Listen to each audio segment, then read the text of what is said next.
My studio exists everywhere I go because that's where I'm finding my inspiration. I've always been really heavily influenced by nature.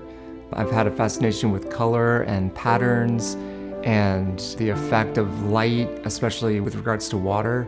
I've always spent a lot of time in the outdoors. I studied earth sciences when I was in college, and so I have a real deep appreciation for the life-supporting ecosystems that exist.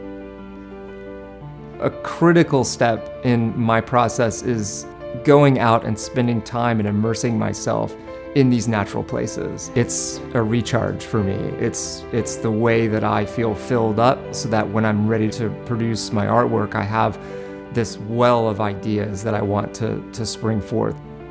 When I'm starting on a piece, I like to sketch out the composition in pencil and then come in with the paint and start to block it in and then just kind of build up from there.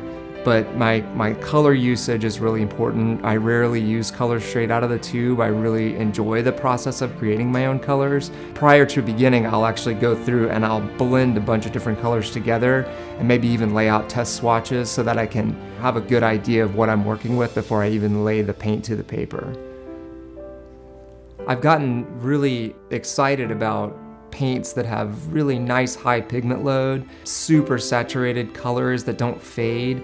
And even just during the process, they don't fade as much. You really get a true sense of the color when it goes down. They are also very translucent on the paper. And I like that a lot in my work because of the layering that I do.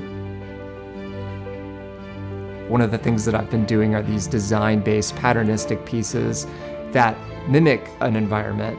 In creating those pieces, you can see how those natural patterns carry over from one thing to another. Like for example, when you look at the patterns of an oak tree branching or a root system branching down, it looks like the veins in your body or like the bronchioles in your lungs.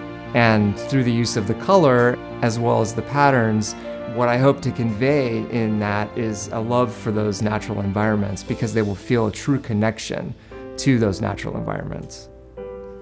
My artwork is here to show what a healthy, vibrant ecosystem looks like, what healthy, vibrant, clear water looks like, what these places are in some cases, what they were in some cases.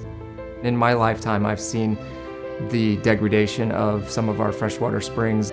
So the loss is real, and me painting this stuff and being able to document it in that regard from an artist's perspective, like showing it to people in the form of a watercolor painting or an acrylic painting gives the viewer a completely different feeling when they look at it, as opposed to, say, a photograph.